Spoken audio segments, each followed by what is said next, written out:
It's Monday, February 5th, 2024, and this is episode 302 of You Can Bet on That.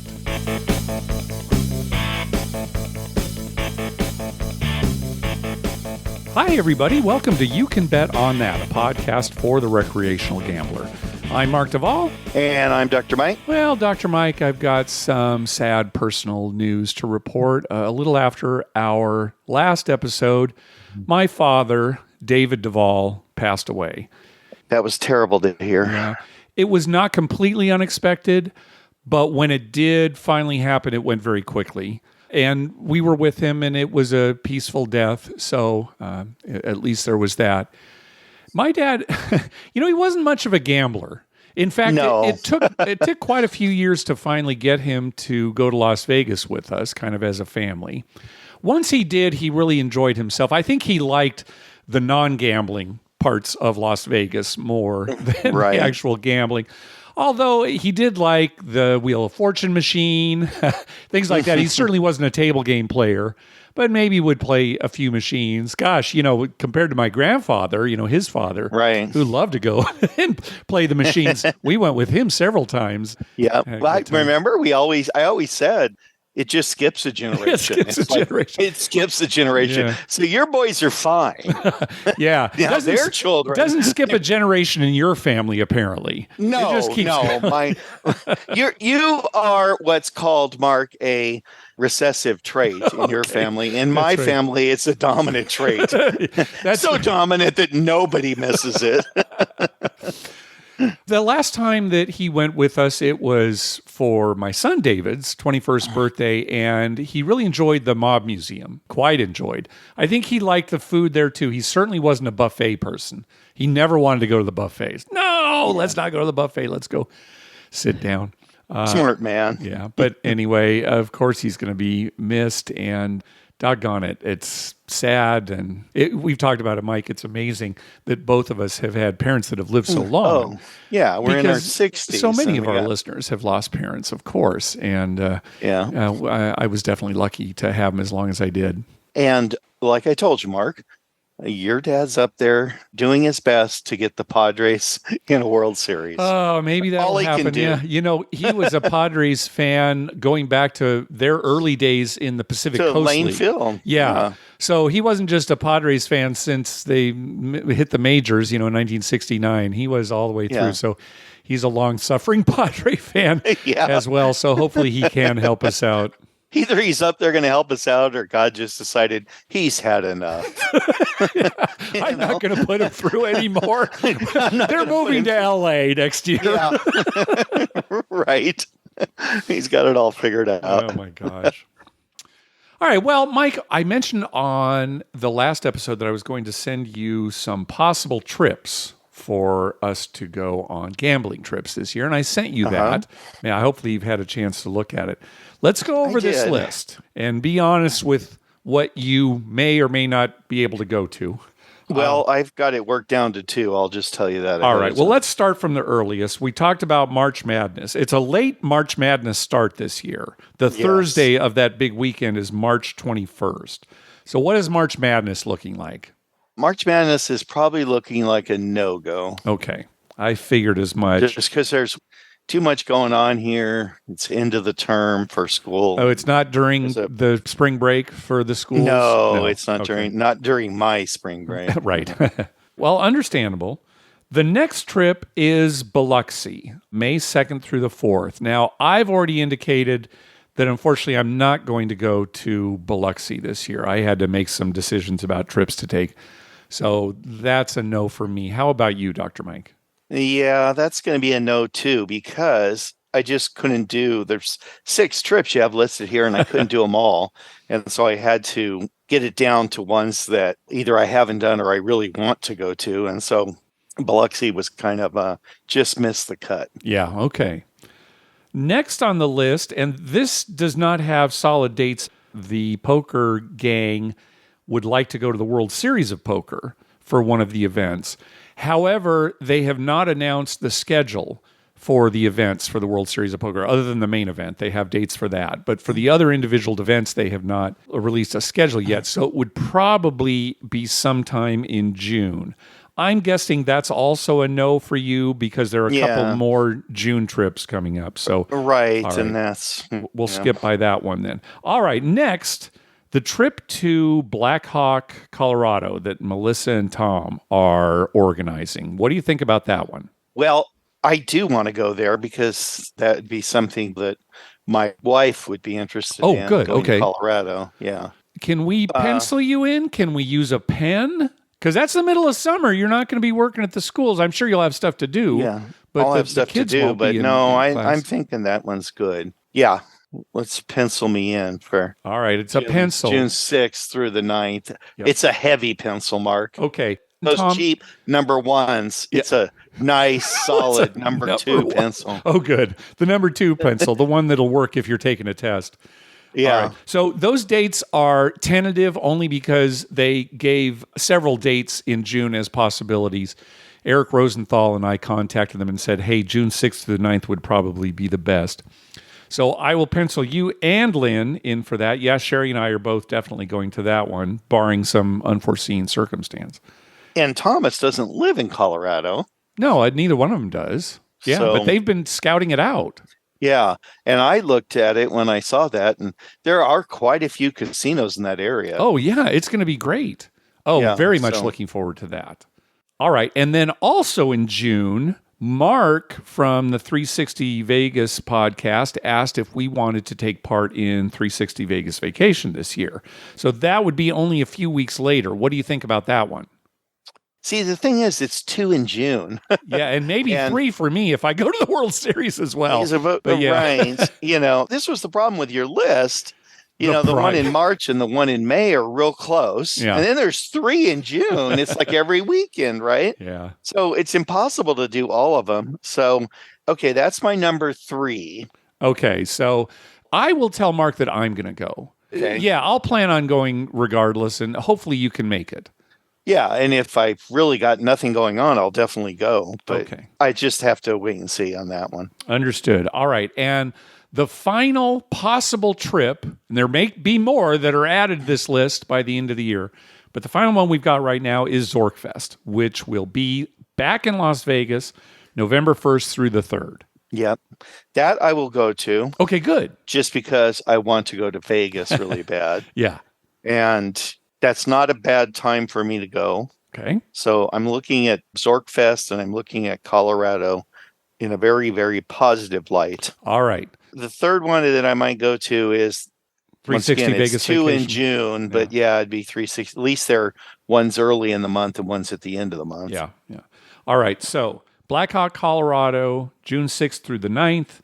Zorkfest in Las Vegas, November 1st through the 3rd. Probably Dr. Mike and I will both be going to those. So there you go. Yeah.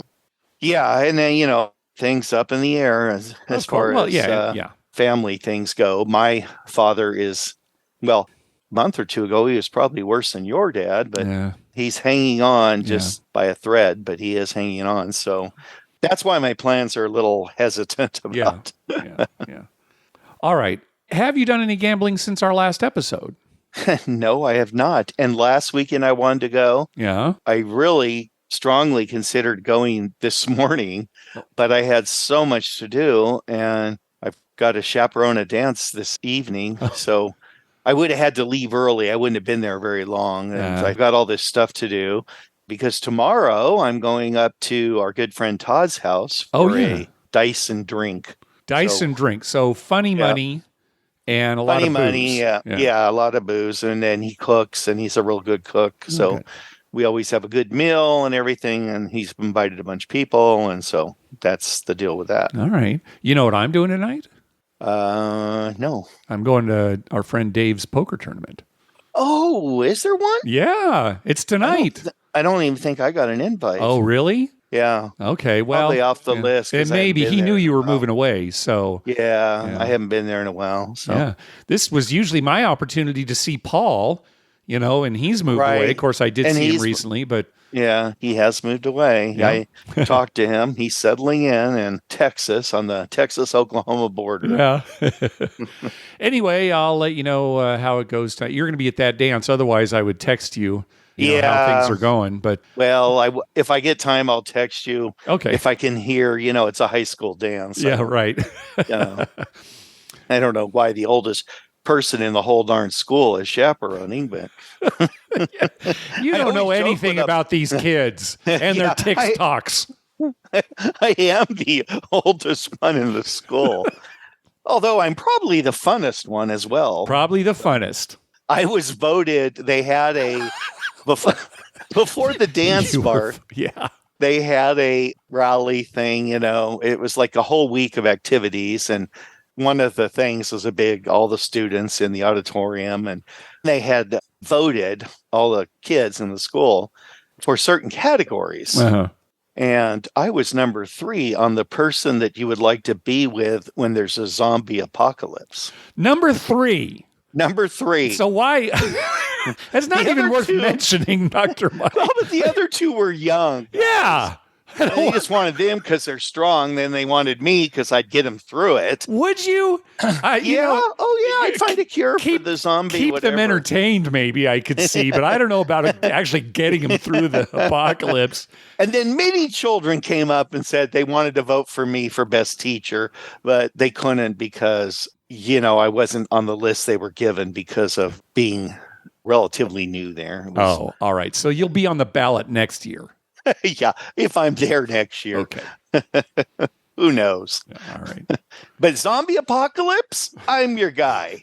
I guess. Boy, I'll tell you, Dr. Probably Mike, what they're thinking is that, the zombies will go after him. That'll keep him busy for hours. Look how big he is. Now you're making some sense. All right.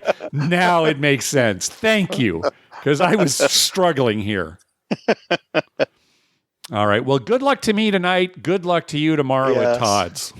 Good luck. It should be easy for you without me and Paul there. Yeah. Without, hey, Paul's a good Paul player. and I. You, I'm not so worried about. Yeah, Paul is a good player. Yeah. All right. Hey, thanks to everyone who's been clicking through our Amazon link. Remember, when you're going to buy something through Amazon, please go to our page first. You can bet on that.com and click through our Amazon link towards the top of the page. All right, let's move on to our voicemails. First up is Jason. Hey, Mark and Dr. Mike. Just wanted to give you a quick trip report from the Hard Rock Casino in Tampa.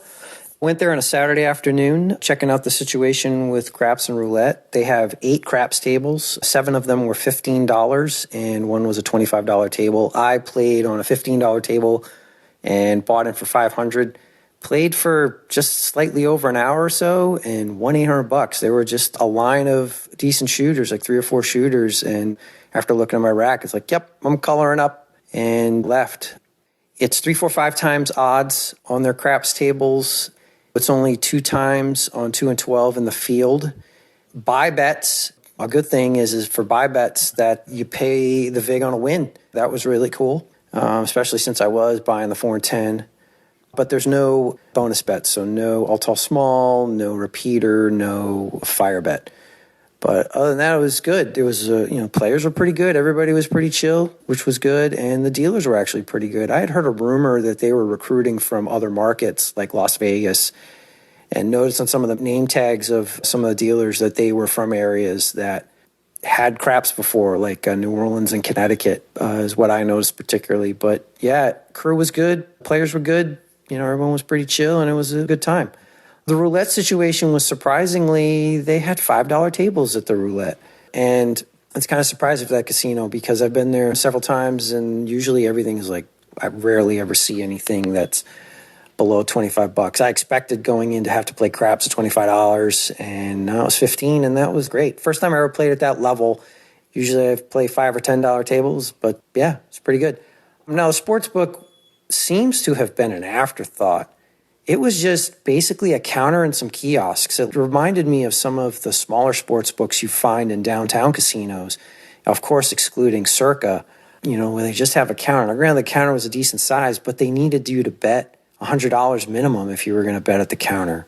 So it sounds to me that there's some work to be done on the sportsbook front at the Hard Rock Casino in Tampa. I haven't been to the other sports books in the state, but we'll see what happens. Hopefully they can build something nice where you can actually watch a game, and you can't even bet on horses either. So it's not a race book, just a straight sports book right now. Maybe that'll change.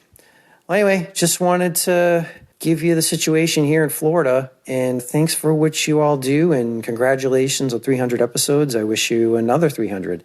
So thanks a lot, guys, and I'll talk to you later. Bye. All right. Thanks, Jason. Yeah, we've never been to the Florida casinos. I'm guessing in some cases they were built long before they anticipated sports betting coming. So that's might be why you see a sports book like that. And I bet that's it's not uncommon for there to be a higher minimum at the counter than at the kiosks. Although $100, that's high. Yeah, that is high, but they have to make it viable to have employees there to take bets. Yeah, and stuff, no, right? I certainly understand it. And in today's world, I mean, who doesn't know how to use one of those kiosks? Yes, it's an electronic. Well, the answer is you, Dr. Mike. You don't. Yes, the answer is me. I shy away from them like crazy. Not rhetorical, yeah. All right. Well, thanks for the report, Jason. Do they still have highlight mark and dog racing in Florida? Well, they don't have dog racing. Right, but they got rid of that. Highlight, I think they still do. Well, sometime we're going to have to make a trip to Florida. Yeah, I never really thought of that as a gambling destination, but maybe a single Seminole casino in Florida for a meetup. As you know, go to Tampa and just go to this Hard Rock or something like that, and give me an opportunity to work on my tan. I don't want to see that in action. Mark say, "Come on, Mike, let's go play craps." No, Mark, I'm enjoying myself here. Can you put some oil on my back? I gotta go. All right, next call. Mark and Dr. Mike. Hey, this is Dylan from Houston. That's right, the man who bet $1,000 on a single hand of baccarat and lost. Anyway, got a new one for you guys. Flew into Toronto to visit a lady friend of mine, and we went out to the Niagara Falls area over there. Apparently there's a bunch of casinos, little did I know. So, of course, we hit one of those up. It was the Fallsview Hotel and Casino in Ontario, Canada. So all the pricing that I'm about to give you is all in Canadian dollars. So I want to say the exchange rate, something like 74, 75 cents to every Canadian dollar. So the exchange rate's pretty good. $25 minimums at all the tables, except the roll to win table that I saw, the virtual. I haven't gotten a chance to play on one of these yet, so I was pumped. $15 minimums on that.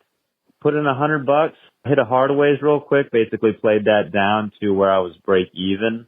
When it came to tipping the dealer, apparently you punch in how much you want to tip them, and then they punch out a Tito ticket, and then you hand them the Tito ticket. So didn't know that. Thought that was a little interesting.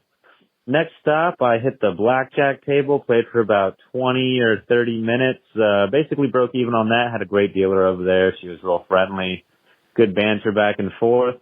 No free drinks. I don't know if that's a Canadian thing. I don't know if that was just a casino, but that was my experience over there. If you wanted a drink, you had to go up and pay for it at the bar. There were no cocktail servers going around.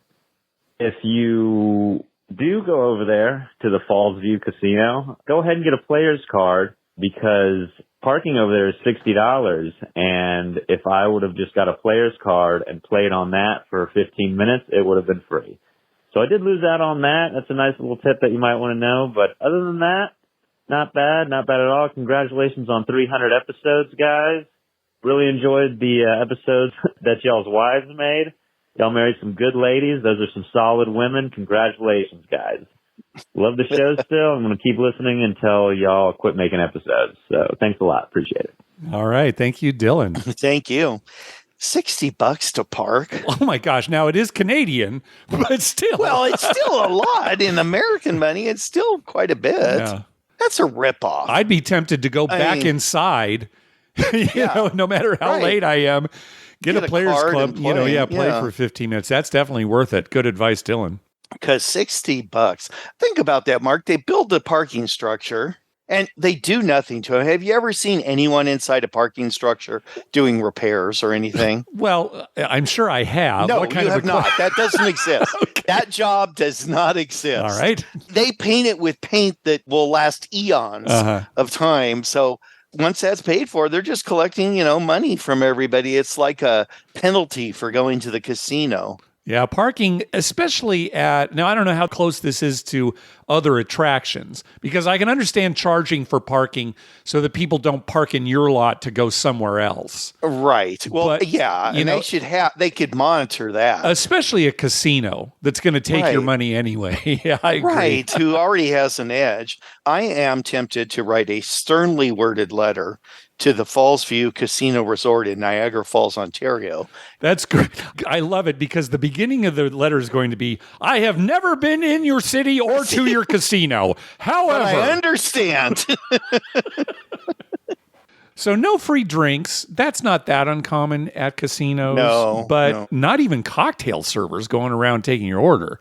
That's a little surprising. Now, again, we don't know anything about it. Does it have to do with the laws in Ontario and or Canada? But probably has to do with nobody bought them because they're $75 a drink. I didn't know they were that expensive. And it was made eons ago. It's just all watered down. Yeah, $70 for drinks. It's things are rough here in Ontario. Now, the Tito tickets to tip, I don't think I've heard of that either, but it kind of makes sense, especially if it's a casino where dealers keep their individual tips. Now, I don't know if Fallsview Casino is one of those. Right. But yeah, you get the voucher and then you give it to them, as opposed to electronically tipping, which it would seem would have to go into some kind of pool. Unless, as a dealer, you logged into I don't know enough about it. It'd be too hard to monitor the time. It probably is one of those where dealers keep their own tips. Yeah. And they carry a tip box around with them. But that is the first I've ever heard about it. Let us know, folks, if you've heard of any situation where in order to tip a dealer, you actually had to generate a Tito voucher and then give it I think I'll put that in my letter as well. That I heard the floors littered with like 5-cent Tito vouchers and stuff that dealers are disgusted with and just throw down. Okay. I like you including that as part of your letter because not even Dylan indicated that was a problem. Right? You're actually making stuff up now. I'm just assuming that's a problem. That's good. Yeah. Let us know when you've got that letter drafted, Mike, and you send it via snail mail and let us know what you hear. Right. All right. Next up is Nicholas. Hey, Mark and Dr. Mike. My name is Nicholas. First-time caller. I've been listening probably for the last 50 or so episodes. But I wanted to reach out. One was a quick trip report. I recently went to Reno for the first time, and I played kind of in that little downtown strip area.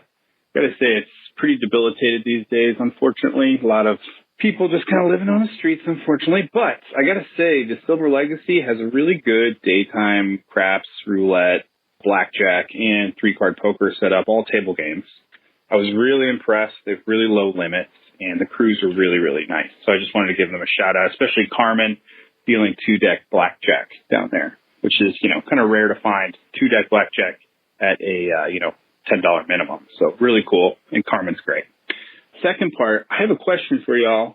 I am going to Singapore and then the Philippines, and I'll be playing at some casinos in Singapore and then on a cruise ship as well in that area.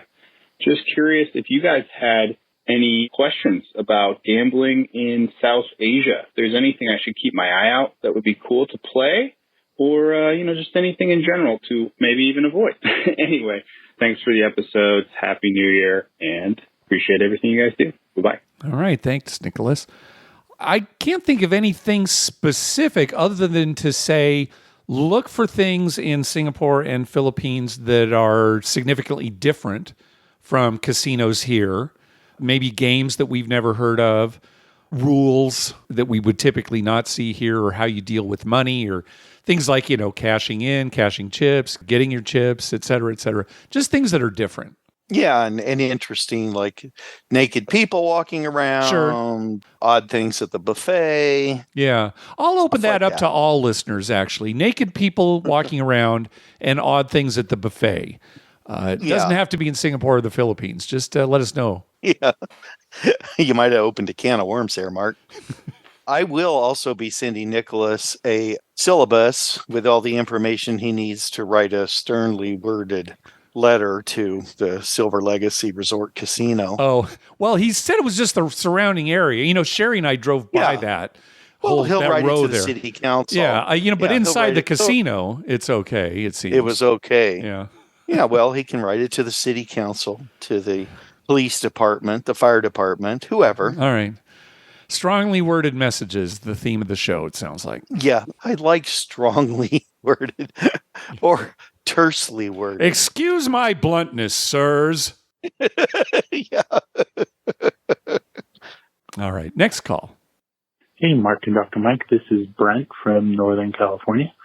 A long time ago, I called in kind of just talking about Thunder Valley craps, and I visited recently and was pleasantly surprised that they had changed the layout at Thunder Valley Casino, which is a tribal casino here in the Sacramento area. The way the old layout used to be, and maybe Mark, you can help me explain this, is there used to be a red die and a blue die with a red spot and a blue spot on the table. And you would roll the die, and the stickman would pull out a randomized out of a card shuffler 2 cards and lay them on the blue and the red spot. Whichever die was higher, say the red die was 5 and the blue die was 2, they would flip the card on the red spot, and that card would indicate what the roll was, whether it be a 4, a 7, whatever it may be. Well, I visited recently after not going for a few months, and I was pleasantly surprised to see that they changed the layout on the table. Now, they have what most tribal casinos do in California, where there are 6 spots with individual die faces on cards on those 6 spots. But instead of having those spots be numbered, there's an associated color, which I think is actually helpful. Say at Harris, Southern California, you roll a 5-2. Well, it's not really a 7. Well, it could be, but it's not really 7 because you have to see where the 5 and the 2 spot are on the table. Instead, now there's like red, black, orange, yellow, green, blue. So you roll, say, blue-red, and that correlates to like a 3-1 or a 5-2. So it kind of eliminates the confusion of the numbers on the dice aren't really the numbers on the table. It's still a $10 game. They recently changed the bonus to be the all, tall, small, which I like and I think is fun. And sometimes, I haven't been recently, but it used to be a $5 table if you go mornings, midweek.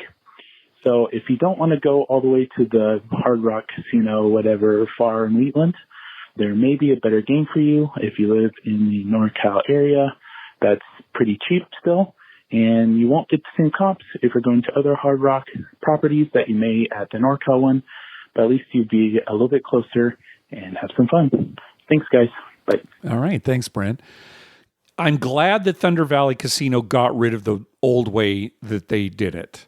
And we've seen this stupid. Before. Nobody liked it because pictures of dice were printed on playing cards, right? And you'd roll these 2 dice that would determine which card you flipped over. You flipped over the card and it was just a picture of, 2 dice, right? Oh, 3, 4. Nobody liked that. And how do you know in there what the cards are? I think we asked that once. Oh, yeah. It's like somebody said, at the very beginning of the day, we spread them all out. Yeah. What if there are more 7s in these decks? Right. You what have if no way of knowing. Somebody took out a 6, at some point? How do we know? Well, I just didn't like that. Yeah. I like the new system that they've come up with. Yes. Better than what most places do, because one of the issues with trying to learn this stupid card-based craps is that you don't add up the pips that show up on the dice that are rolled. Instead, you look at the numbers on the dice, and then that corresponds to cards that they flip over. In this case, there are 2 dice, and each one has a different color on each of its 6 sides. And so it's the colors that so you roll the dice, green, red. And then you look and you determine which cards to flip over. It's going to be less confusing because people certainly can't tell from just colors on dice what number it would have been in a real craps game. Players who maybe are playing at Harris, Southern California for the first time, who don't know anything about it being card-based, may come up to the table and not even know it's card-based, or start looking at the dice. And they're trying to, wait, what's going on? They're trying to figure out. If you walk up to a table and the dice only have colors on them, well, you're going to ask, what is going on? How is this played? And so you wouldn't be confused right away. Or, because we've seen people get angry. They come up to the table and they think, oh, good, 11. I'll get paid on the pass line. No, it's actually a 3. What? Yeah, you lost. Yeah. Yeah, it'll solve a lot of problems except for those people who are colorblind. Yeah, and course, the colorblind stickman, that changes a lot of the problems too. That's always an issue, yeah. Yeah. Well, and I do like Brent came up with a new name for this episode, Mark, instead of, Dr. Mike's going to write a sternly worded letter. Mm-hmm. Thunder Valley Craps. Another Dr. Mike exclusive. Thunder Valley Craps. That way, when somebody Googles Thunder Valley Craps, our show comes up. Right? It's a way to get new listeners. I'm going to try to make it so that it's your name that comes up. Maybe it's our show, but it's Dr. Mike. Oh, Thunder Valley Craps? Thunder Valley Craps? Yeah, that's Dr. Mike. People probably don't know this, but I never get to decide what the name of the episode is. Mark does that on his own. Yeah, and I'm pretty straightforward too. My titles are basically just what the show's about. I don't make it interesting or funny like 360 like Vegas or 500. Yeah. Yeah, so, I'm always curious when they come out to see what the title is. So I'm going to lobby for Thunder Valley Craps. All right, we'll see what happens. Every episode. We'll just mention it. Yeah, I took a Thunder Valley Crap today. All right, next call. Hey, guys, it's Red Dan from Tulsa. I just finished up some work in southern Oklahoma, and I've got some work in Oklahoma City tomorrow, so I just pulled into the parking lot at the Riverwind Casino in Norman. I'm going to stay here tonight, and on my drive, I was working my way through, I'm now into 2018 on the podcast, and I don't know if y'all remember this call or not, but you had an angry, belligerent caller who was upset that you all didn't answer the phone. It wasn't a live call-in, and I was just cracking up imagining you guys answering your phone at any point in the day to offer listeners advice, and it got me thinking this might be your in for Patreon. I think you could charge maybe $100 a month, and people get a direct line to you, and they call, and it says, "Oh, thank you for calling. You can bet on that. If you would like some sound statistical mathematical advice, press 1 for Mark. And if you would like to learn more about how to parlay your carnival bets, please press 2 to talk to Dr. Mike." I don't know if I'd pay for that, but I would pay if you offered marital advice, because you guys clearly have it going on with all your shenanigans and going to the casinos all the time, and you're still married. So I'd pay monthly for that if you want to offer that advice. All right, here's my question for the evening. You got to pick one, hypothetical. You can only play craps for the rest of your life and no other casino game, no sports gambling, no slots, no home poker game, only craps, or no craps, but any other form of gambling. And just to make it interesting, not for Mark, but for Dr. Mike, this particular craps doesn't have hard ways. I'd love to hear your answer. Thanks, guys. Have a great one. Okay, thanks. Well, I'm just going to answer very quickly because mine's a boring answer. I would give up craps so that I could do all the rest of the gambling, especially poker.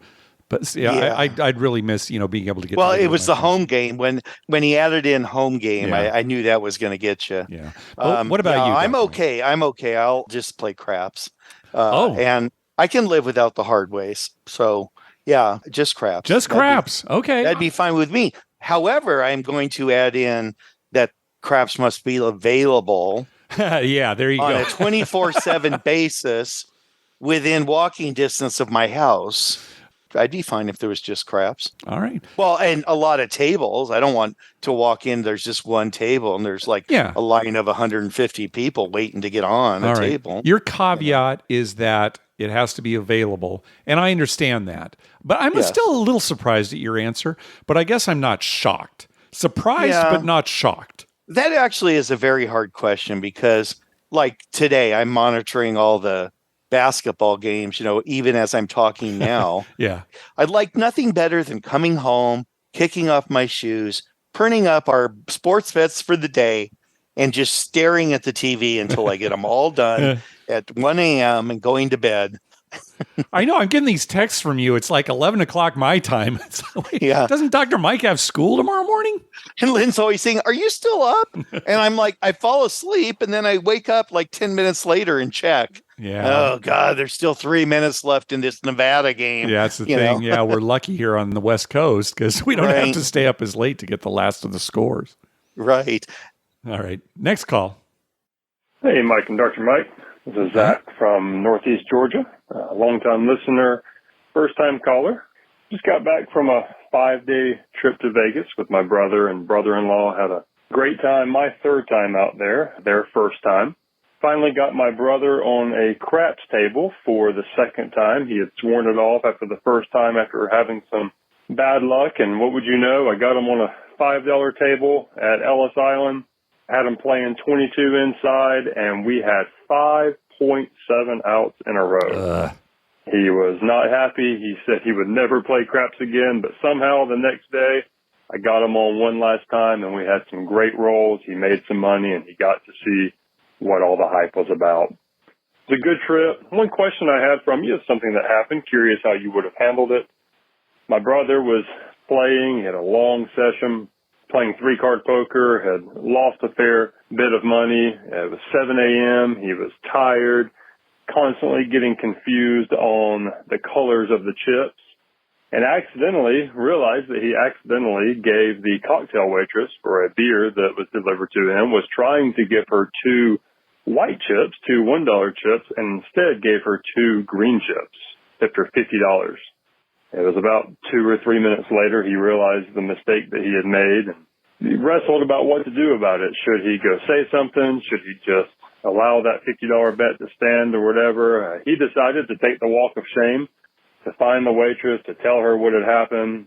She proceeded to give him his $50 back. He gave her the $2 that he meant to give, but he felt completely embarrassed. He felt terrible. I'm just curious what you would have done. Would you have just accepted the $50 loss from the state and just bit the loss, or would you have walked with your tail between your legs and told the waitress what happened? I'm just curious what you would have done. Thanks for all you guys do. Love listening. Look forward to the shows coming out each week. Till next time. Bye. All right. So Zach called back after he left this voicemail because he was talking to his brother. I guess he had misunderstood his brother's story originally, and it turned out it wasn't 2 or 3 minutes later that his brother realized what had happened. It was about 10 seconds later, and the cocktail server was still only 1 table away. So I thought it'd be good, Mike, if maybe we could answer what we would do in both of these situations. Now, I think in the case of what really happened, it's 10 seconds later and she's right there. No problem. You get up and, oh gosh, I'm so sorry. You know, I gave you 2 greens. I meant to give you 2 whites. Is that okay? Yeah, it's no big deal. That's no big deal. Yeah.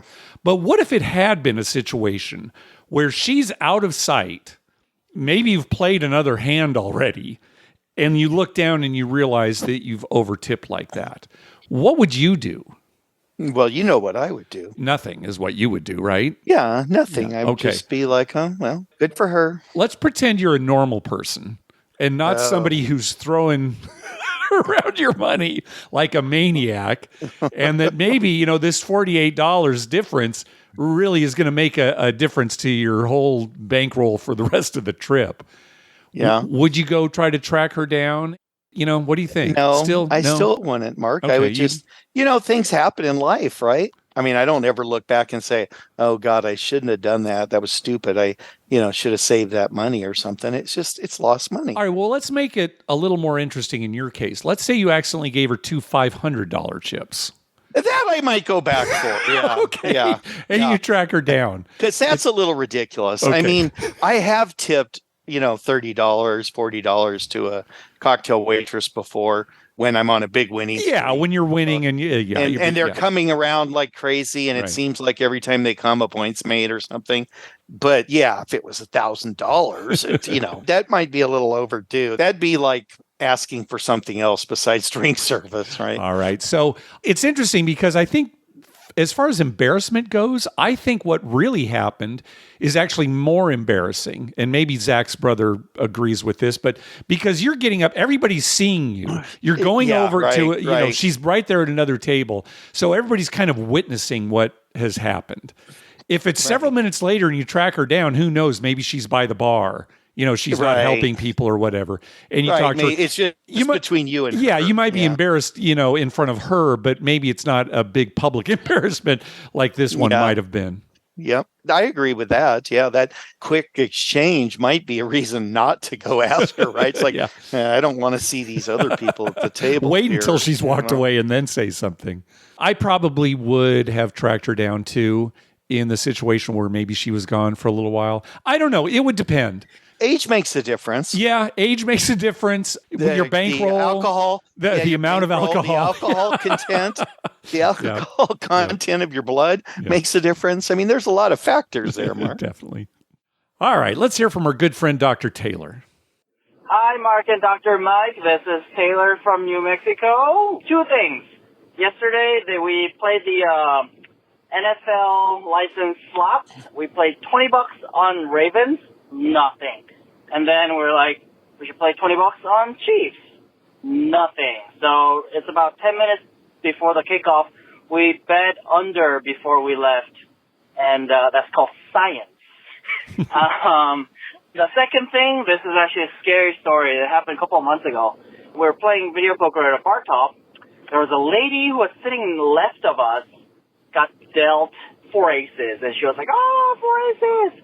So she got a hand pay good amount, and then she moved to the right of me, and she was playing Ultimate X 3 lines, and she got dealt 4 aces again. And I look at it, she's holding 4 aces, and this happened really fast. My mind went, why is she not holding the kicker? Maybe she's playing bonus poker or bonus poker deluxe. Oh no, she's playing double. I should say something. And she sent it.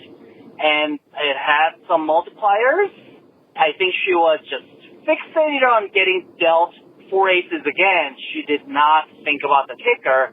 She did get redealt a kicker on one of them, but she lost out on $3,000. So $12,000 instead of $15,000. So for all the listeners, hold your kickers, and if you hear this one time, you'll never do it. Anyway, thank you guys for your podcast. Hopefully we'll see you soon. Bye. Yeah. I've never had to worry about it because bonus poker is the most exotic video poker that I play. But yeah, if you're playing a game where those kickers matter on those 4 aces, watch out. Make sure you're paying attention. Well, I think what Taylor is driving at here is take your time. Yeah, that's another thing too. She was probably so excited about it. Maybe she didn't even know about the kicker. Which again, why are you playing? Which then you don't want to bring it up. Yeah, right. And who knows? People might be playing a game they don't completely understand, and who knows? Right. Again, amount of alcohol might have something to do with it too. Right. And he said it was a $3,000 difference. There were some multipliers there, but yeah, if you're talking double bonus, you have the aces with the kicker 2, 3, 4. That pays $2,000 for one. If your kicker is higher than that, it's only $800 for one. So it's significant. That's a significant difference. Yeah. Well, yeah, if you're going to play that machine, first of all, you should be in the mental situation to figure all that out. So you can't be too wasted. The reason that you play a game like double bonus is for the big payoff, right? Is for those kickers, right? Otherwise, why are you even playing that game? Unless you don't understand it. Yeah, unless you don't. No, you have to be able to understand it and everything. And then the other thing is if you're playing a game like that, just go a little slower so you have a second to look, right? With us, how we play video poker. I mean, you hit those things so fast. Yeah. We both have made mistakes on that at times because we've gone too fast. Oh, yeah, especially if you don't have a made hand yet. Like, you don't see that you've got a pair of 3s, and instead you just hold on to the ace. And then it's like, as something you're pressing the draw button, it's like, So, right, and then 2 3s come up or something. Yeah. You're just killing yourself. Yeah. One more thing about Taylor. He said that's just science. Oh, yeah, on that Kansas City-Baltimore game. Yeah. I know you took the under on that, yeah. I took the under. That seemed like an easy call. Yeah. 27 points. Well, and the over-under was 44, and they only scored 27 points between them, so yeah. Right. And so if I made that bet, Taylor, I don't know if we can call that science. Yeah, so science is very precise. You deal with facts, But if Dr. Mike is doing something that can't be science, is that what you're saying? Unless it's at school and I formed a good hypothesis and then did the right kind of research to prove my hypothesis and turn it into a theory. At school, it works. In my real life, no. Okay. I think that the scientific method, that applies to everyone, Mike, not just you. I don't know that we're making hypotheses and then testing them out before we make a sports wager. Well, maybe some people are. Maybe I should write a sternly worded letter to somebody about that if people aren't doing that. Write it to me. Okay, I'll write you one. Thank you. Look for it in about 4 years. Yeah, I will do. All right, last call. Hey, what's up, guys? This is Brent from Sandy Springs, Georgia, calling in with the trip report. We went down to New Orleans. We drove down there, and on the way down, we stopped a few days early, spent 2 days in Biloxi, 2 days in New Orleans, and it was fantastic. Biloxi, love it. Easy drive. Give a shout out to the Hard Rock down there. I do want to reiterate that Harrah's needs to be torn down. That place is an absolute dump. Then on that Friday, we drove over to New Orleans, and it was on like Donkey Kong. My cousins were there. My brother was there, and we just had a good old time, and it's a fantastic place to play. My question is the following. So in Biloxi, it's kind of low limits, $5, $10, $15 for craps. New Orleans, the Caesars in downtown right there off Canal Street, it's all $25, $50, or $100 tables. And I noticed that when I started playing $25 tables, I started collecting chips. And I wasn't losing as much. My question is, at what table level is the best to play at? It feels like sometimes when I play 5, 10, even 15, I lose really quickly. But on 25, 50, I start collecting chips a little bit better. I start managing my money a lot better because it's, higher limits. It's a little bit more, got to have an iron stomach. So I just want to hear what y'all's thoughts are on that. Which table limit is the best limit to play at? Anyway, I highly recommend New Orleans. They're redoing the casino. It's beautiful. It's packed. And we had a good old time down there. Once again, thanks for the show. It's an absolute pleasure to listen. Y'all be good. Thank you so much. All right. Thanks, Brent. I think I heard some birds chirping in the background on Yeah, that I call. did It's too. kinda I nice. thought, yeah, it makes for a I thought nice it was, is that the call or is my fire alarm yeah, you out need of batteries or battery. something? Well, Brent, you're not going to be surprised when I say it doesn't matter what the minimums are at a table. It's all going to be the same if you play the same way. And it sounded, Brent, like, yeah, you were kind of changing the way you were playing. Yeah, because the higher limits, course. you were talking about money management and that kind of thing. So Yeah, from a it reined him psychological in. standpoint, yeah, it's going to make a difference. Of course, it doesn't make a difference as far as how the dice are going to go, but something to consider if you can take that mentality that you have when you're playing at higher limits and apply it to a lower limit game. Well, maybe you'll see you're losing less on that too. And of course, if you really literally want to answer the question, what's the best limit to play at? Well, the very lowest limit, because you'll lose the least amount of money. Well, we see it, right? I mean, you go to a higher limit table and you change kind of your method. That's true. Sometimes I will lose more money if the dice were exactly the same. I'd lose more money at a lower limit table because maybe I'm taking full odds when, at a high limit table, I'm scared. And I'm only placing the 6 and 8 for $60 each. I've actually got less money on a $50 table than I do on a $15 table. So, yeah. Right, exactly. You're 15, so you're going across. Yeah. You're taking all the numbers. You're buying the 4 and 10 or whatever. Yeah. You're putting more money out there. When you're on that higher limit, you're like, oh, yeah, I better not get too aggressive. Yeah. So it does change how you think and play, except for me. And how does it not affect you, Dr. Mike? What's your problem? That's, Mark, they've been trying to figure that out for quite some time now. What's your problem? And I play the same no matter where I go. And that's my problem. I remember even working back at the restaurant, Mike, people were always asking you, Mike, what's your problem? What's your problem? Nobody's ever going to figure that out. How about the students? Are they asking you that too now? You're a teacher? Of course the kids are asking. Yeah. Tell them they shouldn't even try to figure it out. You don't know, so you're not going to be able to answer them. I'm not going to be able to help you with that. They get a kick out of me because like The sophomore guys, they're goofing around because they're 16. Yeah. And I told one kid the other day in front of the class, look, if you continue to do that, I'm going to come over there and I'm going to hug you really, really tight for like 5 minutes. Now that's a good threat. He settled right down. Yeah, I'll bet. I can't get in trouble for that. I'm just giving him a hug. Well, threatening to give him a hug, maybe you can't get in trouble for. I don't know. The hugging part, I don't know about the policies in Minnesota. But it's a friendly hug. Tread lightly, Dr. Mike. All right. Well, that's going to do it for this episode. We want to thank some people for some donations. We got a donation from Jake for your school fund, Dr. Mike. So yes, thank you so much. That. We also got some recurring donations for the podcast from Brian and Sarah, from Jeremy at the Color Up YouTube channel, and from James. Thank you very much for those recurring donations. We also got a donation from our good buddy Eamon. He said, pass line or Minnesotan kids' shoes? Well, that's an easy one. We're just going to give it to the kids, right, Dr. Mike? No pass line wager for that donation, so thank you, Eamon. Also a donation from Patrick. He said, belated karma donation for my last AC trip and some additional money for Dr. Mike's school kids. Love the show. Look forward to one day meeting you all at the craps table. Thank you very Patrick. much, Pat. And finally, a donation from our friend Robin Aubin over at NE Time Gambling. He said 2/3 of this is for Dr. Mike's shoe donation. The other third is for You Can Bet on That. Thanks for the karma. Oh, yeah, he sent us an email. He hit a royal flush on a 5-play Ultimate X double-double bonus game. Yes, I saw that. Yeah, so congratulations on Robin. Yeah. Hey, at the top of our webpage, you'll find a link to our store where you can buy You Can Bet on That t-shirts. Also, you can find a list of all the gambling-related shows coming up on American television at youcanbetonthat.com/TV-listings.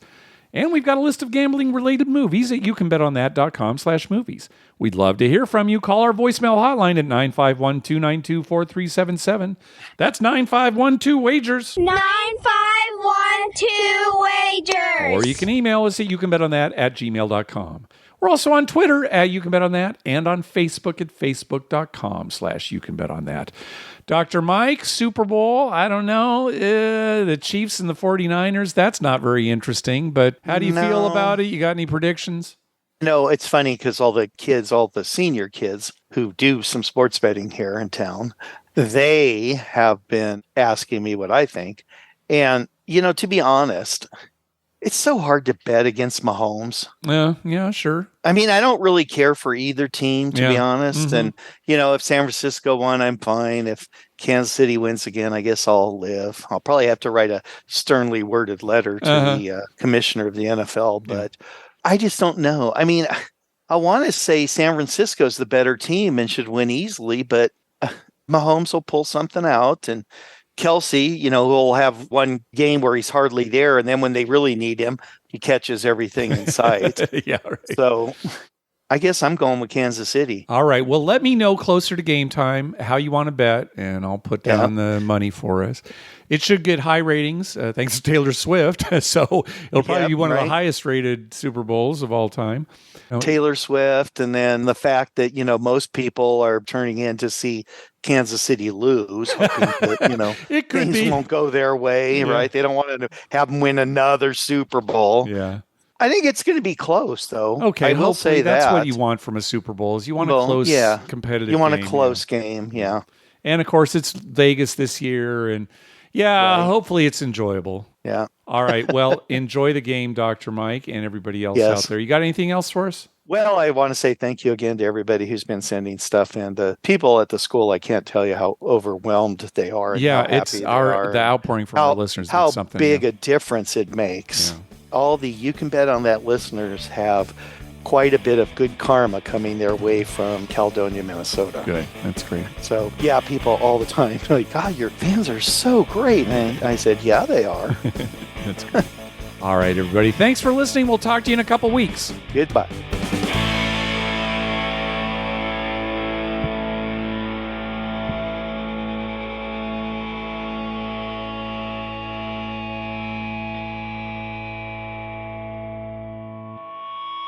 Hey there, Ken from Tallahassee. Keep those 16s coming. I want to be completely broke in the next 4 seconds.